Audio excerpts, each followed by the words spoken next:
श्री विवेक काटजू, मित्र श्री श्याम दाजू जी, निबरन जी, देवी और सज्जनों, मैं एक बात से शुरू करना चाहता हूँ। श्यामा प्रसाद मुखर्जी फाउंडेशन ने बहुत ही प्रभावी कार्यक्रम किया है। विवेक जी ने उनके पिताजी की चर्चा की, क्योंकि यहाँ बहुत से स्ट्रेटेजिक एक्सपर्ट्स बैठे हुए हैं, मिलिट्री पर्सनल बैठे हुए हैं। सर आशुतोष मुखर्जी 1912-16 में कलकत्ता हाईकोर्ट के जज थे, कलकत्ता यूनिवर्सिटी के वाइस चांसलर थे। श्यामा प्रसाद मुखर्जी उनके इकलौते बेटे थे, who became the vice chancellor of Calcutta University at the young age of 33 years. He was also a barrister from England. He was the minister in the first cabinet of Sri Jawaharlal Nehru. The two people taken from outside, Dr. Ambedkar and Sri Shyam Prasad Mukherjee. और जब कश्मीर का विषय आया तो जिस तरह से जो पॉलिटिक्स वहाँ चली, तो ही thought I will enter Kashmir without a permit. और जब उस समय Himachal Pradesh was a part of Punjab, जहाँ से कश्मीर में घुसते थे, जब उनकी गिरफ्तारी हुई तो उनके साथ उनके एक यंग सेक्रेटरी थे जिनका नाम था अटल बिहारी वाजपेयी। उन्होंने उनको कहा, go and tell India that I have entered Kashmir without a permit, because एक देश में दो निशान, दो प्रधान नहीं चलेंगे। आज मैं बात आपसे इसलिए कह रहा हूं कि doctor Mukherjee sacrificed his life for the unity and integrity of India. उस समय जनसंघ बहुत छोटी पार्टी थी, 51 में हम बने थे। हम पावर में आएंगे ऐसी कोई कल्पना नहीं थी। हमारे सबसे बड़े नेता श्यामा प्रसाद मुखर्जी थे। लेकिन देश की अखंडता, देश की एकता और देश की संप्रभुता के लिए अपने जीवन का होम करना, we strongly believe that he was not given proper treatment in the jail in Srinagar and the total facts are yet to come out. Now India is free for more than 65 years and there has to be an audit as to what went wrong. Sardar Patel handled 544 of the Riyasats of India, and no one raises any question as to where we went wrong, not even in case of Hyderabad. Nehru ji handled Kashmir. We are suffering the consequences till now. It is time this India after 65 years must have an objective assessment of the failure of its leaders as to where we went wrong. Kashmir के बारे में वो शेर बहुत मौजू है कि लम्हों ने खता की, सदियों ने सजा पाई। Reason as to why I am beginning with Kashmir is it has a complete linkage with the uncertain scenarios which are going to unfold in Afghanistan. Afghanistan की त्रासदी क्या है? अब भारत के साथ उनके सांस्कृतिक संबंध रहे हैं, वो तो अवश्य है, लेकिन कोल्ड वॉर के हॉस्टिलिटी का वो प्लेटफॉर्म बन गया जब उस समय के सोवियत संघ ने अफगानिस्तान में इंटरवीन किया। अमेरिका ने पाकिस्तान से जिन ताकतों को प्रमोट किया उनको रोकने के लिए, उन ताकतों से दो चीजें निकली। जिहादी इस्लाम, जिसको जियाउल हक ने प्रमोट किया, a very crude form of Islam, जिसकी बिना पर तालिबान निकला जब बेनजीर भुट्टो वहां की प्राइम मिनिस्टर बनी। ये एक ऐसा घालमेल बना है जिसकी त्रासदी अफगानिस्तान हो गई। अमेरिका को इससे कोई परेशानी नहीं थी, so long al Qaeda did not start riding over the shoulders of Taliban,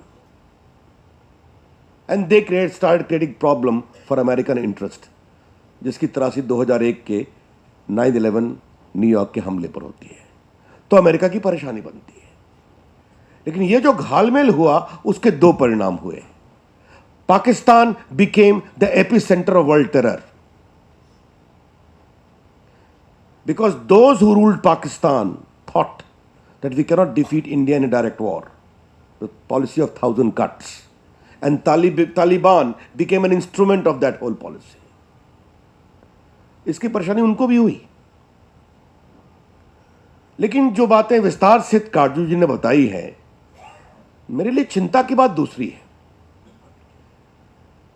अभी जो परेशानी है अफगानिस्तान की, वो बहुत यूनिक है। It's a dilemma. America cannot stay there for long, and Taliban knows we cannot control Afghanistan if America is there. Yes, Mr. Karzai is in power, but to what extent his it will run post-withdrawal is the crucial question. Or for that matter, any successive government there. We wish them well. हम चाहते हैं, अफगानिस्तान के लोग हिंदुस्तानियों को प्रेम करते हैं। हिंदुस्तानी फिल्में, हिंदुस्तानी गाने, हिंदुस्तानी टीवी सीरियल्स इतने पॉपुलर हैं। अफगानिस्तान के लोग आए तो मुझे बता रहे थे कि सास भी कभी बहू वहाँ बहुत पॉपुलर है, उसका वर्जन चलता है। They hate Pakistan, Vivek ji rightly stated. अब जो मैं सिनारियो देखता हूं, जब अमेरिकन विड्रॉल होगा तो जो स्ट्रैटेजिक डेप्थ की बात करते हैं पाकिस्तान के लोग, they would like to play their power through the instrument of Taliban. और जब मैं पाकिस्तान की डेमोक्रेसी देखता हूं, हमारी शुभकामनाएं वहां लोकतंत्र सफल हो, लेकिन सबसे बड़ी बात यह है पाकिस्तान के ऊपर किसका कंट्रोल है।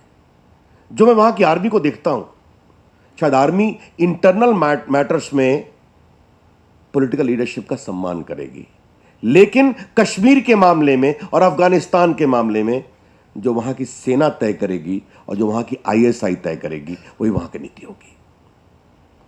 This is the biggest challenge, and surely these military establishments of Pakistan or segments of military establishment of Pakistan have been the biggest patron of Taliban because they were subserving the larger objective of causing 1,000 cuts to India. अब क्या इसका असर होगा कश्मीर के ऊपर, कश्मीर की terrorism के ऊपर, मिलिटेंसी के ऊपर? ये सब सवाल हैं। इन सवालों से हमको ग्रैपल करना पड़ेगा। विवेक जी, आपने बात पूछी कि आपसे चर्चा कितनी होती है, होनी चाहिए। आपका सुझाव बहुत अच्छा है। दुर्भाग्य की बात है कि सिर्फ बांग्लादेश को लेकर न चीन पर चर्चा होती है, न अफगानिस्तान पर चर्चा होती है। होनी चाहिए। अभी मैं नेपाल घूम करके आया था, मैं ब्रीफिंग दे के गया था, मैंने बताया। श्रीलंका से मैं घूम के आया, मैंने बताया, आप मेरे साथ गए थे। आपका सुझाव बहुत सही है कि there has to be a bipartisan role, क्योंकि जब भी मैं विदेश जाता हूँ तो हमेशा कहता हूँ, विदेश नीति के मामले में हमारी सोच एक रहेगी, जो भारत का इंटरेस्ट होगा। Yes, on the issue of China and on the treatment of Pakistan, we have very serious reservations as far as management of Indian foreign policy by the present government is concerned. A lot of issue needs to be raised. क्या नीति है, क्या सोच है? If the government of India is not seriously alive to the consequences of American withdrawal, it is a matter of challenge. We don't appreciate an impression being created that China can continue to push around India. No, India is a big power, and there has to be the earnestness, sincerity, and the strength of India's size to be reflected in management of a foreign policy. Are we doing that? Is a larger question. लेकिन आज श्याम जी, आपका बहुत बहुत धन्यवाद है कि आपने विषय उठाए हैं। ये चर्चा हुई है, संवाद हुआ है, ये संवाद चलना चाहिए। देश की संप्रभुता, देश की अखंडता, देश की सुरक्षा के बारे में बीजेपी का मत बहुत ही स्पष्ट है कि इन मामलों पर हम कभी समझौता करने के मूड में नहीं होते हैं। And as I see as a student of foreign policy, I think the most important objective of any foreign policy is subserving India's interest. That's very important. And I think the unfolding scenario in Afghanistan post-withdrawal by America is going to be very litmus test as to how we navigate with Iran, with Russia, with the strategic conventional relationship we had with the neighboring countries, being wary of China and Pakistan so that India's interest remains secure. That will be a challenge. हमें उम्मीद है हम सभी मिलकर जरूर इस लक्ष्य की प्राप्ति करेंगे। विवेक जी, आपका बहुत बहुत धन्यवाद। बहुत ही विस्तार से आपने बातें रखी, और आप जो इतने लोग यहाँ आए हैं, हम लोग तो भाषण देते रहते हैं, हम या श्याम जाजू जी, लेकिन ऐसे गुणी श्रोताओं के सामने जब अपने विचार प्रकट करने का अवसर मिलता है तो हमें भी बहुत संतोष मिलता है। बहुत बहुत धन्यवाद।